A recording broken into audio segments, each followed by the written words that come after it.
Hello friends, and welcome to the Lovely Place channel, the channel that's like a box of chocolates because you never know what you're going to get. Today's film is a little bit extra, answering some questions that people raised when I made the first film called Husbands Doing Dangerous Stuff Part 64. So in this film I'm just going to address some of the issues that were raised by the questions about this tree over the lake.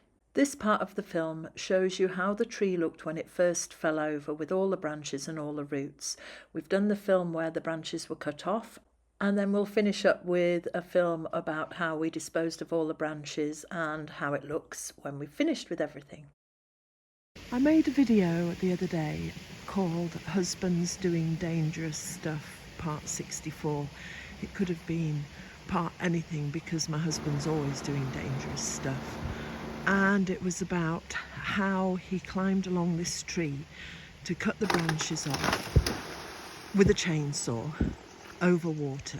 We got a very lovely comment from somebody on the video, and they were saying, why don't you just leave this tree hanging over the water? It may grow again, and it also is a lovely feature. And I was just going to send a reply explaining why we couldn't leave it. And then I thought, you know what, it's just going to take too long to explain. So I'll make another video trying to explain why we can't leave the tree hanging over. Now the first thing is, you can maybe see that the root ball over this side, I'll try and maybe show it from the other angle, will have destroyed the bank. Now that there is a big dip in the bank, the water may get round the tree roots and find another way. The next thing is, you can see that this tree is being held up by the last two remaining branches that are in the water, have sunk down into the mud and then are coming out the other side. That is how this tree is being held up.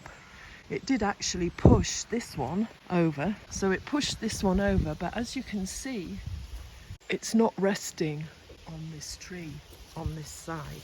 If we are to remove these two branches that come down, the tree is likely to fall further and push this tree even more out of kilter. The problem is, we can't leave these branches in the ground because this pond is fed by a stream. The water comes in at one end and deposits sediment as it slows down before going over the waterfall at this end. And this is why this pond is so shallow, because all the leaves from the trees and all the sediment that comes in on the stream stops here and sinks. With these branches still left in, it will trap even more sediment and leaves and branches that are swept downstream and prevent them from going further and out over the waterfall. So we are in effect creating a dam if we leave those two branches there. And that's why, unfortunately, the whole tree has to come down, which is really sad because, yes, I totally agree.